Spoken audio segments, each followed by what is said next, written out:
आज के वीडियो में हम लोग 12th का सबसे इम्पोर्टेंट जो चैप्टर है जेनेटिक्स उसके बारे में पढ़ेंगे। एक एक करके सारा स्लाइड आएगा, कहीं किसी का कोई दिक्कत रह गया होगा, डाउट रह गया होगा, और रिवीजन के स्ट्रेटजी में भी ये वीडियो आपको बहुत हेल्प करेगा। तो बिल्कुल इस वीडियो को देखिएगा, हर एक पॉइंट को समझने का कोशिश कीजिएगा, और अगर आपका कोई डाउट रह जाएगा तो वो कमेंट सेक्शन में कमेंट भी कर सकते हैं या क्लास में आकर के पूछ भी सकते हैं। तो चलिए, सबसे पहले हम लोगों को जो चैप्टर पढ़ना है वो है principle of inheritance and variations. तो ये जो principle of inheritance and variations है उसको हम लोग जेनेटिक्स में पढ़ते हैं। तो सबसे पहले हम लोगों को ये समझना होगा कि जेनेटिक्स क्या है। एक एक वर्ड को हम लोग तोड़ तोड़ के खत्म करेंगे। सबसे पहले जेनेटिक्स क्या है उसको समझना होगा, फिर हम लोगों को इनहेरिटेंस के बारे में पढ़ना है, फिर हम लोग उसके बाद वेरिएशंस के बारे में पढ़ेंगे। तो सबसे पहले आप देखिए कि हम जेनेटिक्स बोलते किसको हैं, आप समझिएगा पॉइंट बाय पॉइंट।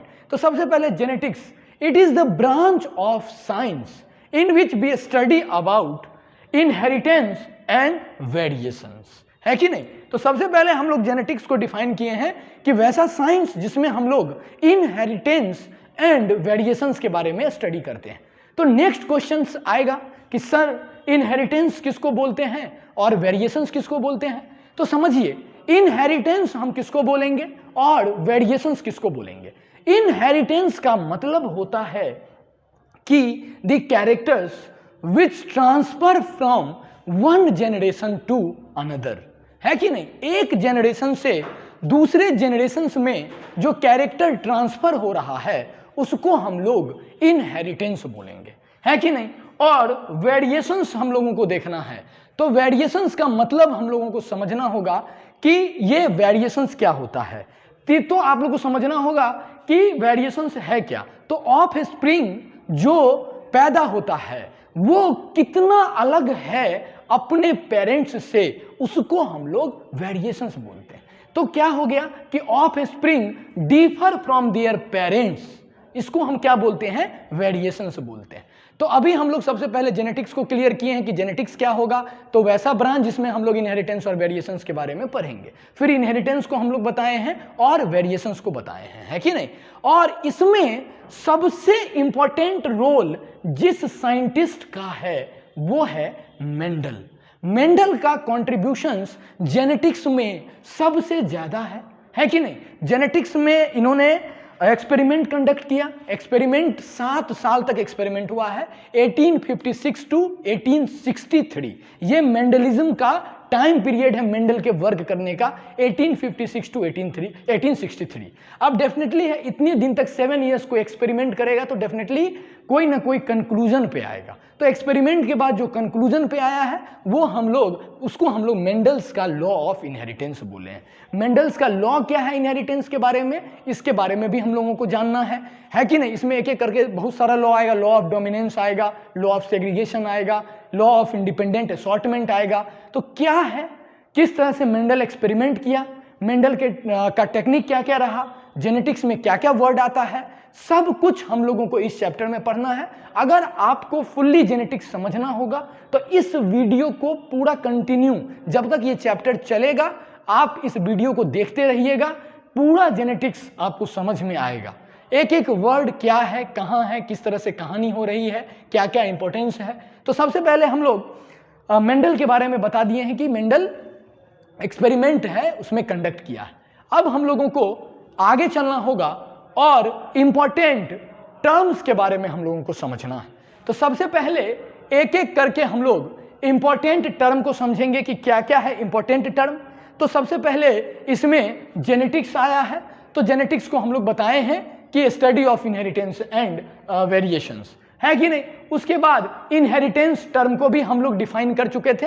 अगर कोई नहीं नोट किए हैं तो कर लीजिएगा, बोर्ड में भी लिखने के लिए आता है, आपका क्लियर रहेगा कॉन्सेप्ट। तो क्या है, transmission of character from parents to offspring या प्रोजेनी, है कि नहीं। तो उसको हम लोग इनहेरिटेंस बोले हैं। प्रोजेनी का मतलब क्या है, संतान।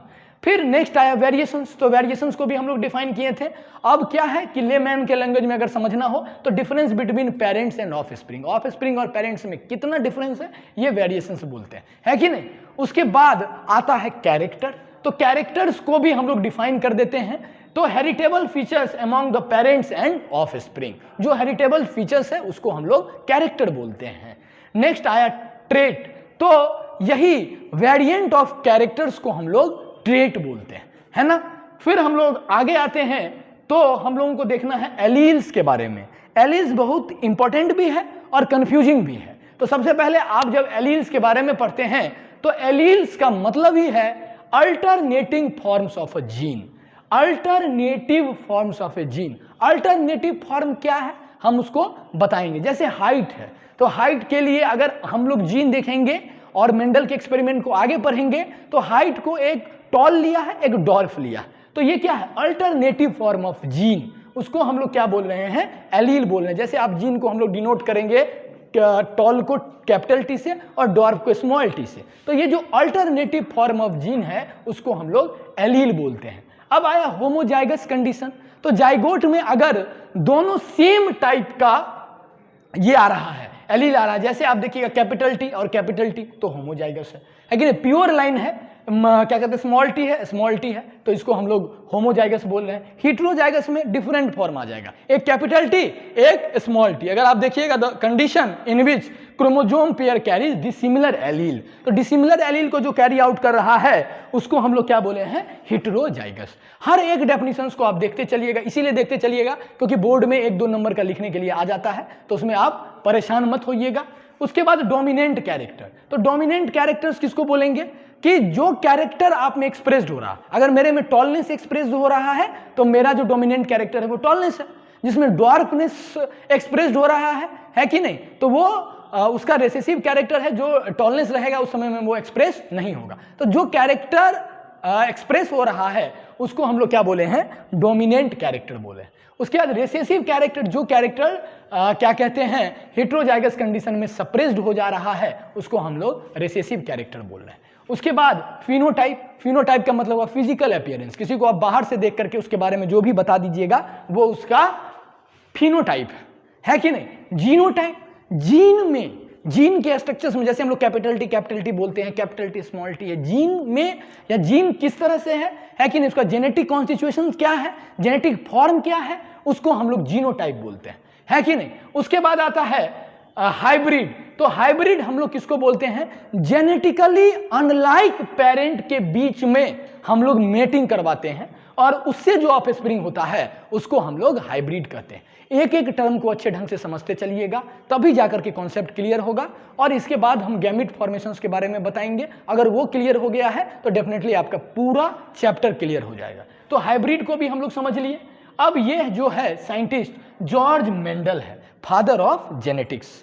तो फादर ऑफ जेनेटिक्स है मेंडल। अब पहले भी हम आपको भी बता चुके थे कि मेंडल का सबसे ज्यादा कंट्रीब्यूशंस है कि नहीं जेनेटिक्स में। उसके एक्सपेरिमेंट का 7 सालों तक एक्सपेरिमेंट है, उसके बाद उसका कंक्लूजन है, बहुत सारा लॉ भी उसमें दिया हुआ है। तो एक एक करके हम लोग देखते चलेंगे, है कि नहीं।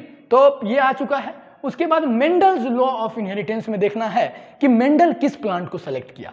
तो मेंडल एक्सपेरिमेंट करने के लिए पाइसम सटाइवम को किया है, गार्डन पी भी बोलते हैं। क्रोमोजोम नंबर इसका 14 होता है, 2n = 14।